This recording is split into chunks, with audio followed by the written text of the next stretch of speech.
hero in college. Do you know how good she is at lacrosse? I know. Say it. Say it out loud. Insane. Did you guys get that in the back? She was really good at lacrosse. It's just a minute ago. Good at lacrosse. And you looked so cute while you were doing it. We used to, as occasionally from behind, I don't know if Raph remembers this, but we were confused for one another because we both had like the high pony that was like bedhead, had been slept on.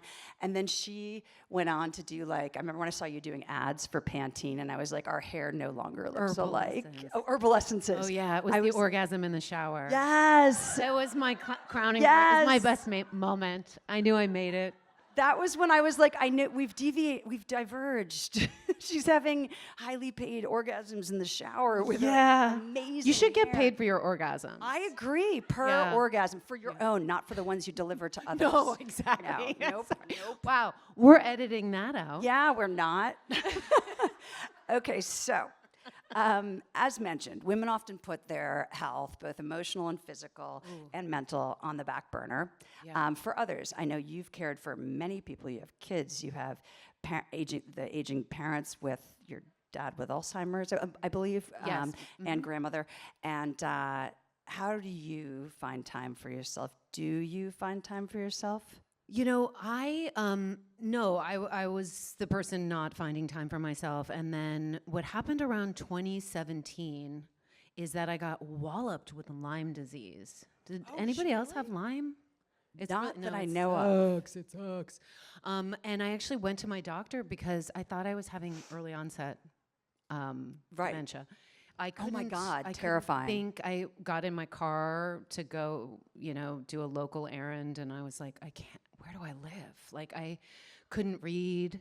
I could read like the first line of the New York Times, and then I just like couldn't continue. It was really rough. And one of the great things that came out of it was that I got introduced to a great functional medicine doctor who shepherded me through the whole experience. And I was grieving because I felt like I was a mom. I had a 10-year-old and a 6-year-old when it started, and I remember climbing into my 10-year-old's bunk bed one night and saying to her, like, I think I was crying. I was just like, I don't want your childhood to be that mommy was sick, because it was a long journey.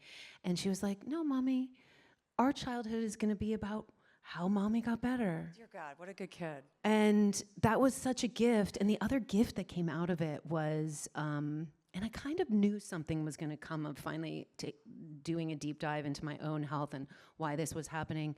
My doctor told me I had to do an APOE test. You guys, can you tell what that is? Because I didn't know. So that's the genes that, give you some idea of your Alzheimer's risk. And I remember being like, bro, really? Do I need to do this? And it was a good choice for me. I'm not saying that everybody has to do that, but for me, understanding what my risk for Alzheimer's was important because I was experiencing an inflammatory disease. Inflammation can change how our genes express themselves. So now I have become really vigilant about taking care of my brain.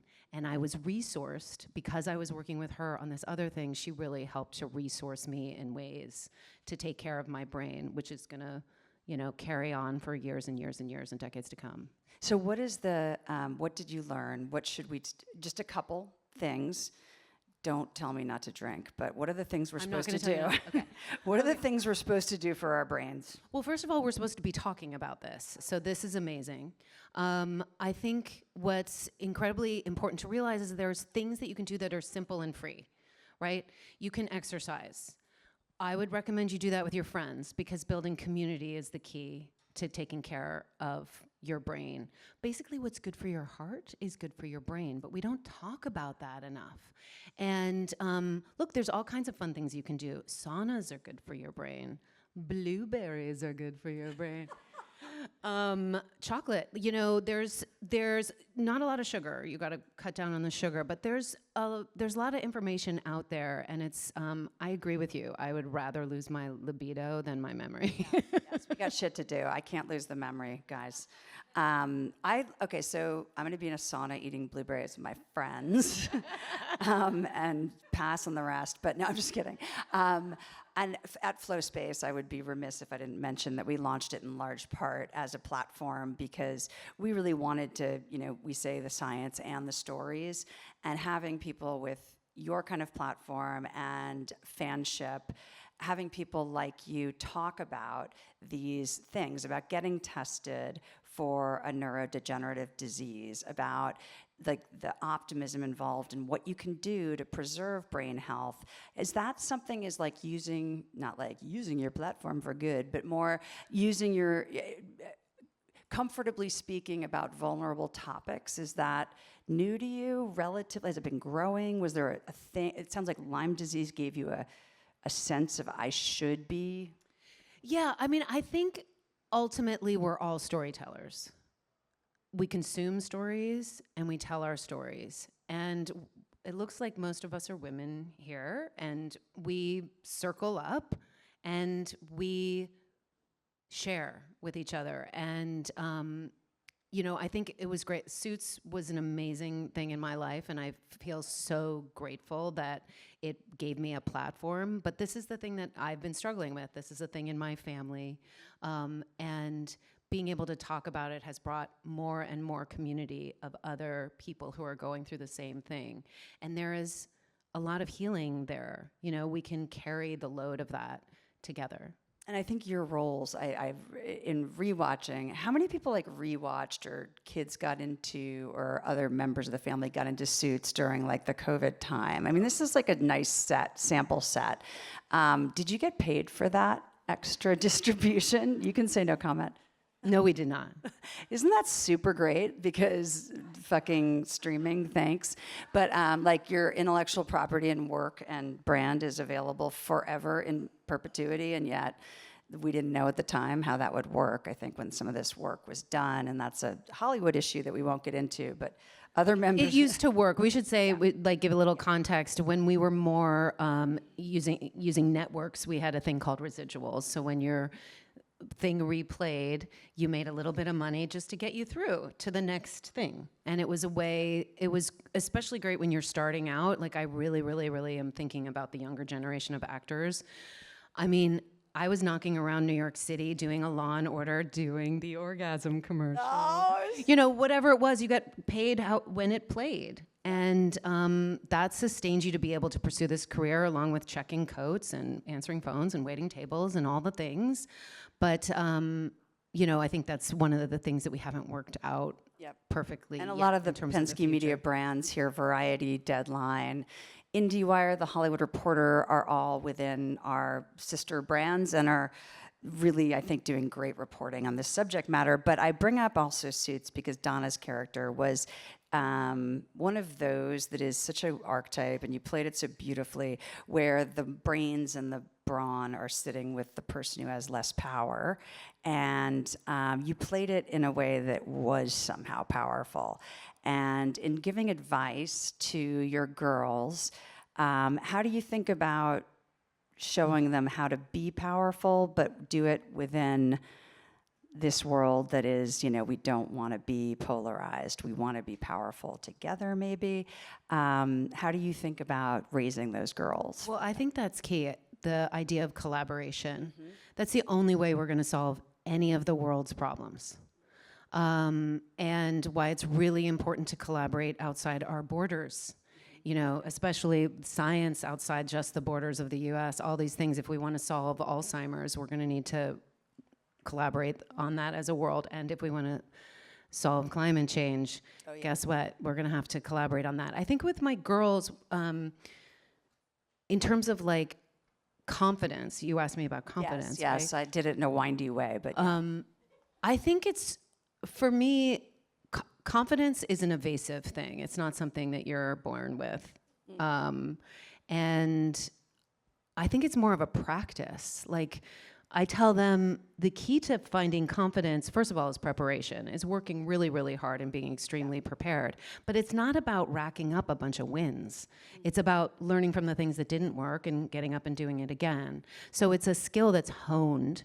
And then the other thing I've done is I sent my kids to all-girls school. I took a little page out of Gloria Steinem's book, and she says all-girls education is interesting for some girls because they get to see girls doing everything.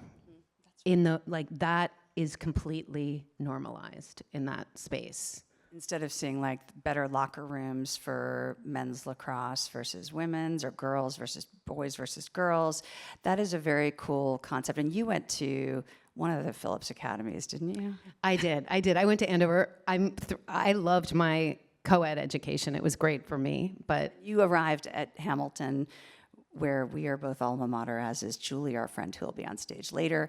And weirdly, Hamilton's looking pretty good, right now, because we were all comp lit. I was comp lit, your English drama. Mm-hmm. So liberal arts aren't dead, I don't think.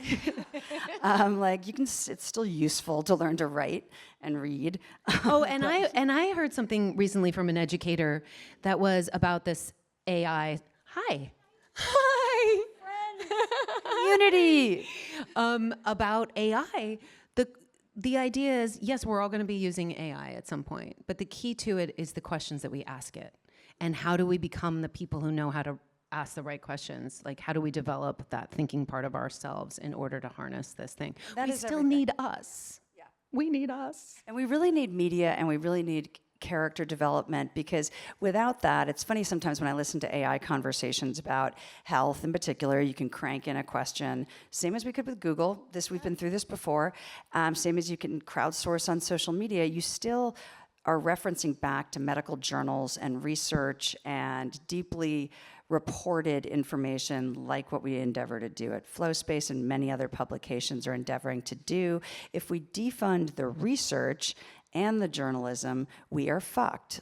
That is not gonna, then what is AI pulling from except some dude's opinion that you shouldn't vaccinate and someone else's opinion that you should, based on their own highly personal experiences. So I'm quite worried about the idea that AI doesn't need the inputs from the big brains like your own and the big impact, and also the questions. It's like everything else. The way you ask questions makes you good at journalism or not. It makes you good at being a human or not. And how do you, okay, so no, I'm not gonna do that because I'm going too far off script. So stigma, what conversations within women's health in general, do you believe are still, everything we need to keep pushing out, but what's stigmatized that kind of hits you personally? Oh my God, I'm just going to reframe that a little bit. I am so excited about the conversations that we are having. Thank God we're talking about menopause. Oh my goodness. And how, for me, how it relates to brain health and how we're looking back at how, the science has done us women a little dirty around hormone replacement therapy. It is good for some of us and should be considered, and the conversations need to happen. And I think about, I have sisters who all went to Hamilton, by the way. Yeah. Younger, older? Older. I have a sister, okay, she's not here, right? She's in Connecticut. You like her? I love my sister. She's 9 years older than me, but she was told by her doctor, because of the data, don't ever touch the stuff. And, here I am 9 years later, and we have different science, we have different information around that. So I appreciate the conversations with her. She's like, maybe I missed the window to do that, but what else can I do to support my brain as I age? So stigma, I don't know. Isn't everything possible now? Aren't we talking about? I'm always they didn't do research on women's bodies. Oh yeah. No, the patriarchy is making us die young. No, we're stay alive to caregive other people, but we have no memories or libidos whilst doing that. But I'm glad for this perspective, because you're right. No one was talking about this at all. It was weird. I would have been grossed. I would have left the room if someone was like, let's go to a conference where we're going to talk about, about hormone health and about life after 50 or 40 or whatever. I will add something that's kind of a bummer, okay? That'll be Do fun. it. Thank you. Thank you. So when when I went to Washington D.C. to talk to some senators with Seth and Lauren Miller Rogan, who have a great organization called HFC, we were having a conversation about being in the sandwich generation, about taking care of your kids while you're taking care of your parents. And fun fact, the first gentleman talked about his experience of being that, which I really appreciated, that he was vulnerable and shared that with us. But one of the journalists that we were speaking to after came up, and we were just chatting personally, and I keep hitting myself like I've never held a microphone. Oh, you before. haven't in all of your time? Okay, all right. It's kind of but powerful. I keep whacking myself in Does the it mouth. feel weird? She said that she worked. I think she worked at the Washington Post at this incredible organization. But during COVID, she had to leave to go home to take care of her ailing parent-in-law and her children, and that's what is happening in the caregiving space. We found out that during COVID, our numbers of women's employment went down to the same numbers as the 1980s. So we need to really work on that. We need women to continue to be able to lean into their careers and their professions while they have this caregiving. We need more support. We need an economy for it. We need a recognition, I agree, and then an economy, and this topic and the retraction of progress during COVID, during which time 72% of all caregiving of elders and minors went to women.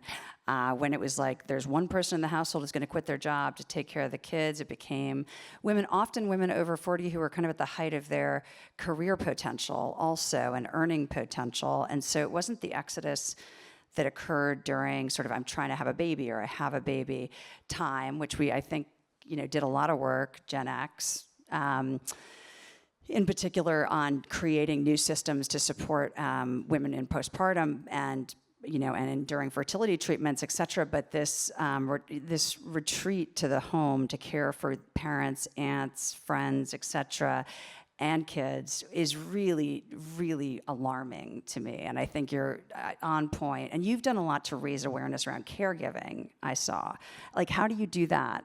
I think that it was those conversations that we were having in DC were really important. And again, the credit all goes to Seth and Lauren for what they're doing, because their entire organization really, really focuses on the caregiving, because her mother had early onset, and they started to recognize how it bankrupts people to find the care. And they've worked to give grants of respite care to caregivers, which is a really, really beautiful thing.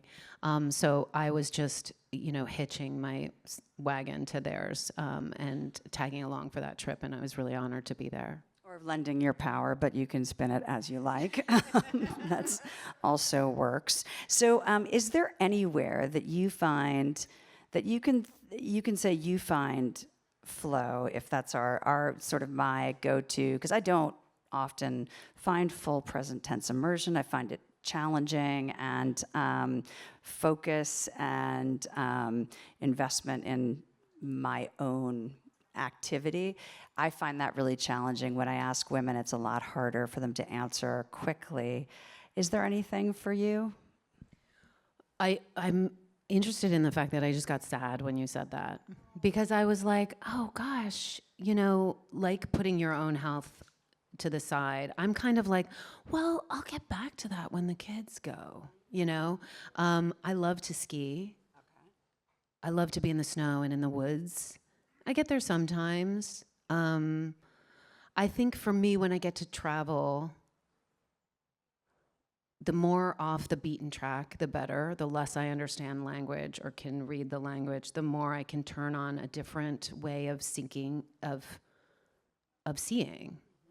And I think I became an actress because I loved play practice. I know, you were drama, like you were weird, like it wasn't just like drama kid, it was like also playing lacrosse, which was cool because it made you so wonderfully like the whole package. But did you find flow on stages? Did you? I think you do, but that again, that's in collaboration. Yeah.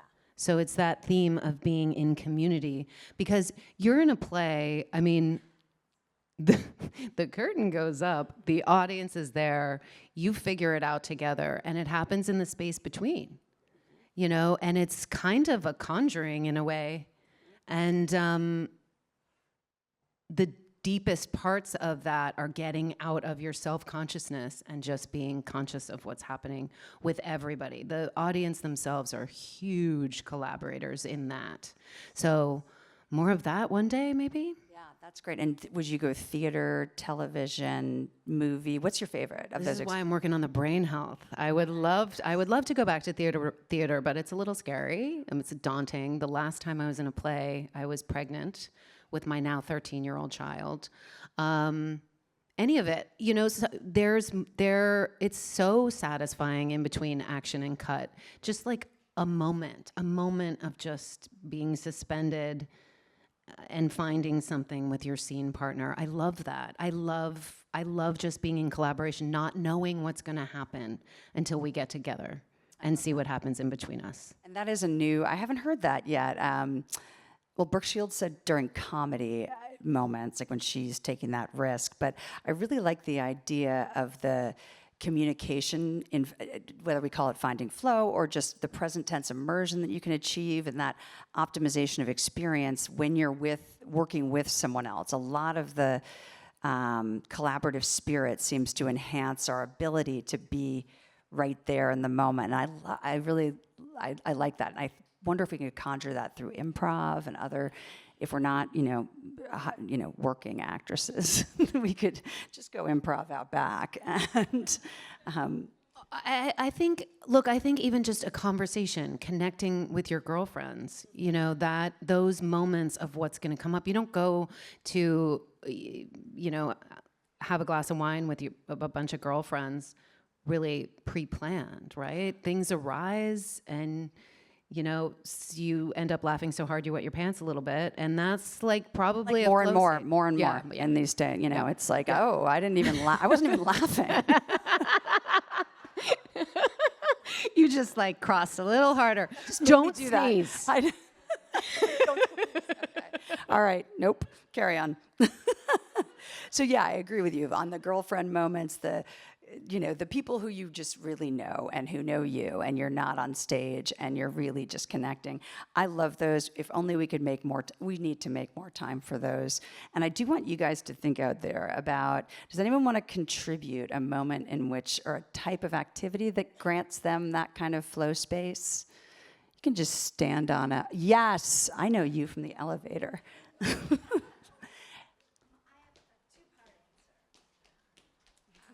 One, I know that every time I smile from the gut, I find flow.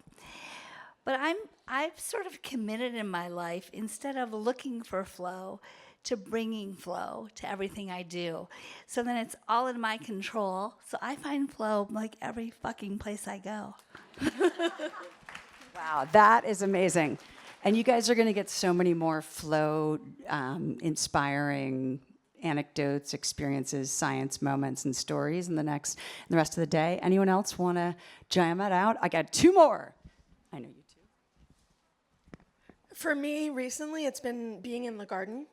I ripped up the grass because it broke, the sprinkler broke, and I have no business doing that. But I was ripping up the grass, and I'm like, my hands, and I was like, and I put in succulents, and they like my dirty, and I just was like, I forgot where I was, and people were stopping to say, are you looking for the gophers? And I was like, no, but now I will.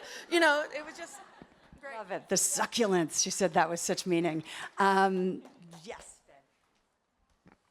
I'm also an actress, so definitely in those moments when you're working with your scene partners. But outside of that, I do sound baths.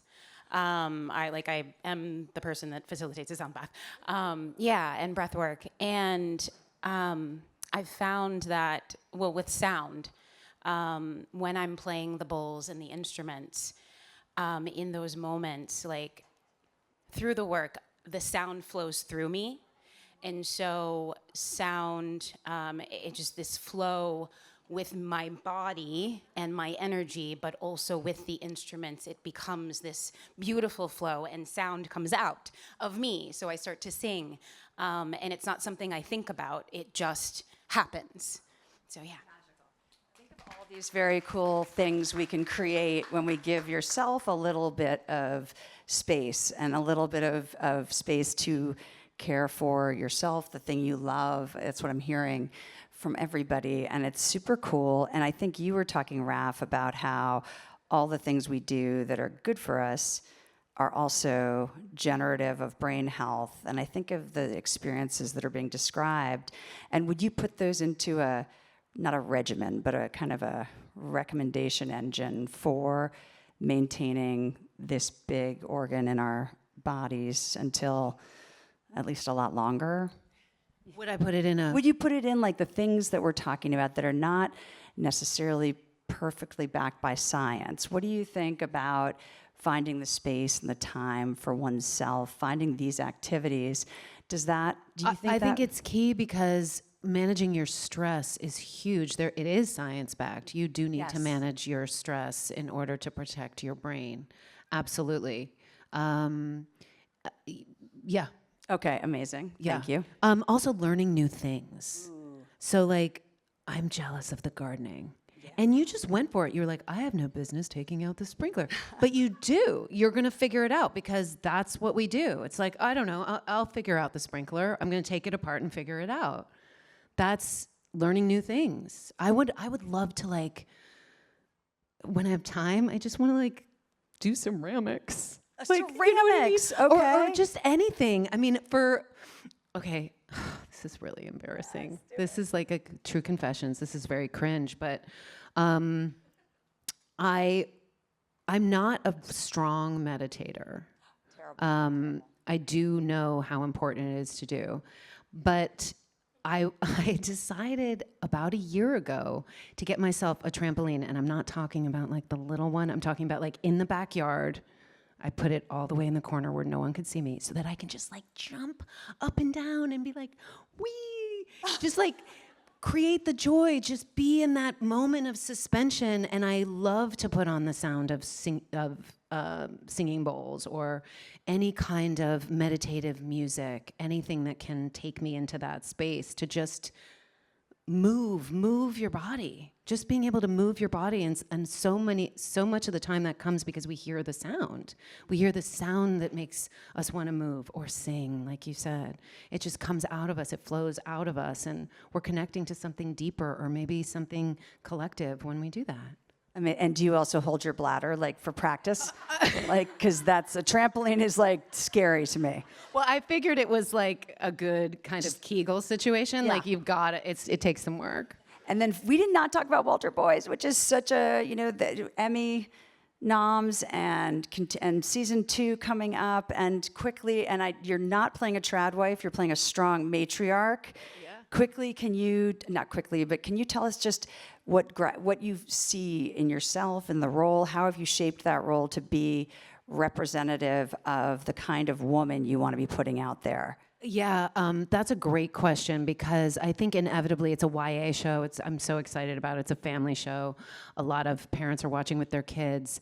I think I'm pretty hyper vigilant about making sure that we get away from any kind of tropes that undermine women. There was one moment I remember when we were on set in season 1 and a director was she just had to get on with the day and she was being really quick, but she was like, just like respond to mom, like mom's the scary one and like dad's the fun one. And just like, and she did that. And I was like, I don't, let's not do that.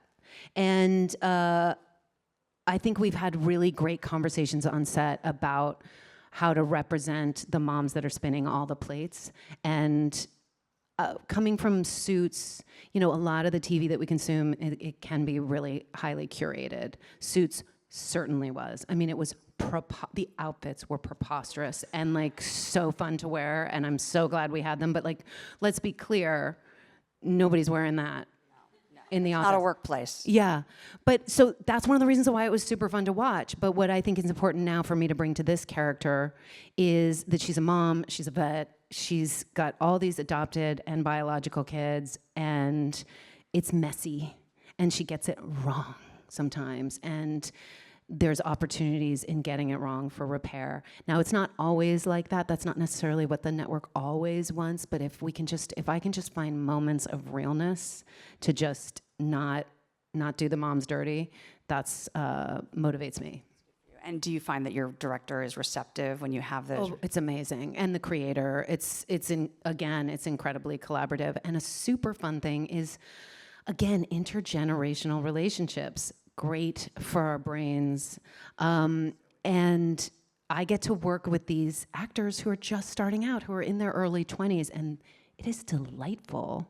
And fun fact, I have all sisters. I have 3 sisters. I have 2 girls, but I get to have like 11 boys on the show, and they are delightful. Wow. I don't know if you've Pervy? met Are they any. pervy at all? Not pervy? No, they're not pervy. What? They're not pervy. They're No, like no, good- they're so, it's so lovely. It's so fun, and so, it's so great to be in the presence of actors who are incredibly present, and innovative, and ready to try new things and learn, and not jaded yet by any aspects of the business. And I'm sorry we didn't talk sooner about about the show, because it is such a triumph. It's hard to do that kind of show for sure right now, where there actually are values and discussions that are multi-generational. You have so many things, entrepreneurial, social impact, that are also compelling to me.